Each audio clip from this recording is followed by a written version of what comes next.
ভাই এত সুন্দর একটা পুঁইশাকের ডোগা আপনি কিভাবে বানালেন? ভাই এই পুঁই শাক আমি বানাইছি একটা একটা করে এক হাত পর পর লাগাইছি, জি বুঝেছেন? জি। এখন লাগানোর পরে এই যে দেখেন আমার পুঁই শাকে প্রত্যেকটা পুঁই শাকে ফুটকনি ফুটকনি হয়ে গেছে। এর সমাধান আপনাদের কাছে আছে। আচ্ছা, ধন্যবাদ ভাইকে, রুবেল ভাইকে।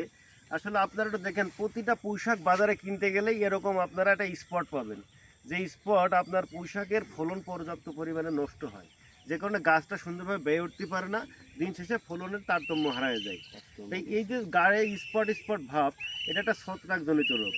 এই ছত্রাক রোগটা যদি আপনি ধ্বংস করতে চান, তাহলে অবশ্যই আপনার ভালো মানের একটা ছত্রাকনাশক স্প্রে করতে হবে।